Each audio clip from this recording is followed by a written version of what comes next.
Hello friends, જય શ્રી કૃષ્ણ. મારા કિચનમાં તમારું સ્વાગત છે. આજે આપણે બનાવીશું બહુ જ હેલ્ધી શિયાળા માટે એક વસાણું, અને બનાવીને તમે ફ્રીજમાં 15 દિવસ સ્ટોર કરી શકશો. પછી દરરોજ તેને ગરમ કરીને ઘરના નાનાથી લઈને મોટા સુધી બધા જ એક ચમચી ખાશો ને તો બધાનો ઇમ્યુનિટી પાવર વધી જશે. આ વસાણામાં કોઈ પણ લોટનો ઉપયોગ આપણે નહીં કરીએ. કમર અને હાથ પગના સાંધાના દુખાવા માટે ખૂબ જ ફાયદા કરશે. અને હા, જે આપણી ચામડી રૂસ્ક થઈ જતી હોય છે તેની અંદર એકદમ સરસ લચક આવી જશે. તો ચલો ખૂબ જ હેલ્ધી ટેસ્ટી રેસીપી બનાવવાનું સ્ટાર્ટ કરીએ. રેસીપી સ્ટાર્ટ કર્યા પહેલાં જો તમને મારી રેસીપી ગમતી હોય અને હજુ સુધી ચેનલને સબસ્ક્રાઈબ ના કરી હોય તો પ્લીઝ સબસ્ક્રાઈબ કરજો અને બાજુમાં આપેલ બેલ આઇકન પ્રેસ કરજો, એટલે નવી નવી રેસીપીના નોટિફિકેશન મળતા રહે. સૌથી પહેલાં હેલ્ધી ટેસ્ટી રેસીપી આગળ વસાણું જોઈને તમે ઓળખી જ ગયા હશો. આજે આપણે બનાવવાના છીએ ગુંદની પેંદ. તો તેના માટે પેનમાં 1 ચમચી દેશી ઘી ગરમ મૂકીશું. ઘી ગરમ થાય એટલે તેમાં અડધો કપ મખાના એડ કરીશું. મખાનાને સુપરફૂડ માનવામાં આવે છે. ઇમ્યુનિટી પાવરને બૂસ્ટ કરે છે, મગજની નસોને શાંત કરે છે અને યાદશક્તિ વધારે છે. બાળકો માટે તો ખાસ આ મખાના સુપરફૂડ તરીકે માનવામાં આવે છે. આપણે મોટા ખાઈએ તો પણ આપણને ખૂબ જ બધા ફાયદા થાય છે. મખાના શેકાઈ ગયા છે તો તેને પ્લેટમાં લઈ લઈએ. ફરી તે જ પેનમાં 1 ચમચી ઘી ગરમ મૂકીશું. તેમાં 1/4 કપ અખરોટ એડ કરીશું. અખરોટ મગજની નસોને શાંત કરવા માટે ખૂબ જ ઉપયોગી છે, સાથે સાથે યાદશક્તિ પણ વધારે છે. હવે 1/4 કપ કાજુ એડ કરીશું. કાજુમાં વિટામિન ઈની માત્રા વધારે હોય છે. ત્યારબાદ 1/4 કપ બદામ લઈશું. બદામમાં વિટામિન ઈની માત્રા વધારે હોય છે, જે આપણી સ્કિનને ડ્રાય થતી અટકાવે છે અને યાદશક્તિ વધારે છે. સાથે 1/4 કપ પિસ્તા, 1/4 કપ જેટલી સૂકેલી ખારેક લીધી છે, તે ઠળિયા કાઢીને તેને ઉમેરીશું. 2 ટેબલ સ્પૂન જેટલા મગજતરીના બી એડ કરીશું. જેવું તેનું નામ છે તેવું જ તેનું કામ છે. તમારા મગજની નસોને શાંત રાખીને ઊંઘ સારી આવે છે અને યાદશક્તિ પણ વધારે છે.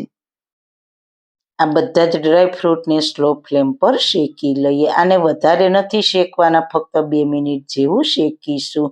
જો તમને આમાંથી કોઈ ડ્રાયફ્રૂટ પસંદ ના હોય તો તેને સ્કીપ પણ કરી શકો છો, અને બિલકુલ ડ્રાયફ્રૂટ ના નાખવા હોય તો પણ તમે આ રેસીપી બનાવી શકો છો. આ રીતે સતત હલાવતા રહીશું. ડ્રાયફ્રૂટ શેકાઈ ગયા છે તો તેને પ્લેટમાં ટ્રાન્સફર કરી લઈએ. જો તમારે ડ્રાયફ્રૂટ શેકવા ના હોય તો કાચા પણ ઉમેરી શકો છો, પણ આ રીતે થોડા શેકીને નાખશો તો તેનો ક્રન્ચી ટેસ્ટ વસાણામાં ખૂબ જ સરસ આવશે. ત્યારબાદ પેનમાં 1/4 કપ જેટલું ઘી ગરમ મૂકીશું. મેં અહીંયા વજનમાં 60 ગ્રામ હીરાકણી ગુંદનો ઉપયોગ કર્યો છે આ રેસીપીમાં નાખવા માટે. ઘી ગરમ થાય એટલે તેને ઘીમાં ફ્રાય કરી લઈએ. જો તમારી પાસે મોટી સાઈઝનો ગુંદ હોય, જેને આપણે ગાંગડા ગુંદ કહીએ છીએ, તે હોય તો તેને તમારે ખાયની દસ્તામાં વાટીને અથવા મિક્સર જારમાં ક્રશ કરીને પછી તેને ઘીમાં ઉમેરવો. આ ગુંદ છે તે ઝડપથી ફ્રાય થઈ જાય છે. ગેસની ફ્લેમ સ્લો ટુ મીડિયમ રાખીને જ તેને ફ્રાય કરીશું. ગુંદ સરસ રીતના ફૂલી જાય પછી જ આગળની પ્રોસેસ કરવાની. જો તમે મિક્સરમાં ક્રશ કરીને ગુંદનો ઉપયોગ કરશો તો પણ તમારે આ જ પ્રોસેસ ફોલો કરવાની રહેશે. ગુંદ સરસ રીતના ફ્રાય થાય પછી તેમાં આપણે 500 ml દૂધ ઉમેરીશું. દૂધને મલાઈ કાઢ્યા વગર જ ઉપયોગમાં લેવાનું છે. મેં દૂધને ગરમ કરીને ઉપયોગમાં લીધું છે. તમારે ગરમ ના કરવું હોય તો રૂમ ટેમ્પરેચર પર હોય તેવા દૂધનો ઉપયોગ કરવાનો. ફ્રીજના ઠંડા દૂધનો ઉપયોગ નહીં કરવાનો, અને પહેલા ગરમ કરીને મલાઈ કાઢીને પણ તેનો ઉપયોગ નહીં કરવાનો. દૂધ જેમ ગરમ થશે તેમ તેમ ગુંદના લીધે દૂધ ફાટી જશે અને ગુંદ દૂધમાં સારી રીતના મેલ્ટ થઈ જશે. આપણે 5 થી 7 મિનિટ ઉકાળીશું. ગેસની ફ્લેમ સ્લો ટુ મીડિયમ રાખીશું. વચ્ચે વચ્ચે ચલાવતા રહેવાનું. દૂધ ઉકળે છે ત્યાં આપણે ફટાફટ ડ્રાયફ્રૂટને ક્રશ કરી લઈએ. તો તેના માટે મિક્સર જાર લઈશું. તેમાં ફાઇન પાવડર નથી કરવાનો, થોડો દરદરો રાખવાનો છે, કારણ કે આ રેસીપીમાં ડ્રાયફ્રૂટ થોડું મોઢામાં ચાવવામાં આવે તો ખાવાની વધારે મજા આવે.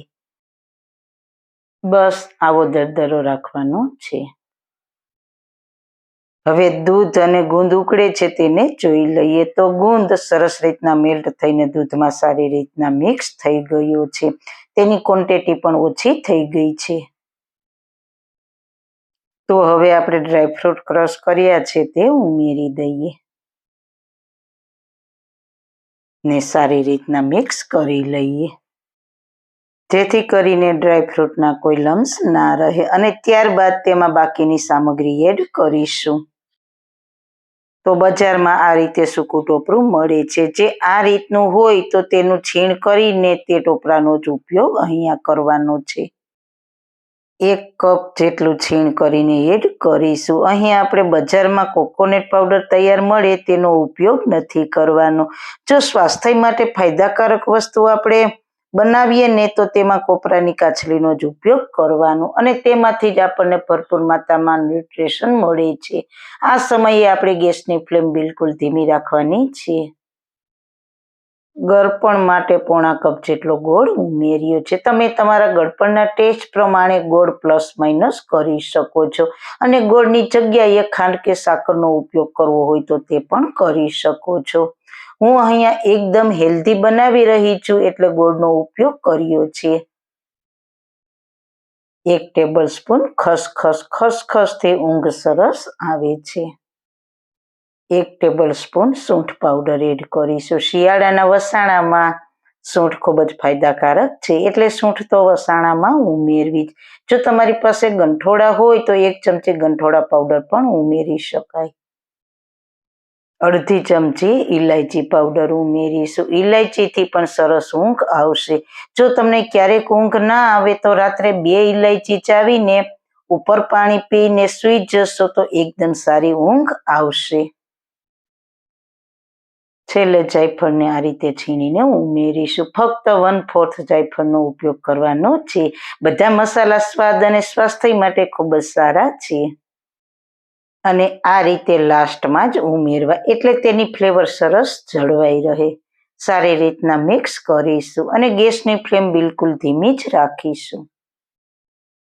તમે જોઈ શકો છો 2 મિનિટમાં સાઈડમાંથી ઘી છૂટું પડવા લાગ્યું છે. આ રેસીપીને જોઈને તમને ખ્યાલ તો આવી ગયો હશે કે મેં ટ્રેડિશનલ ગુજરાતી વસાણું ગુંદરની પેંદ બનાવી છે. તો આપણા હેલ્થ માટે લાભદાયી, પરફેક્ટ અને સહેલી રીત સાથે ગુંદ પેંદની રેસીપી તમને ગમી હોય તો વિડીયોને 1 લાઈક ચોક્કસ આપજો.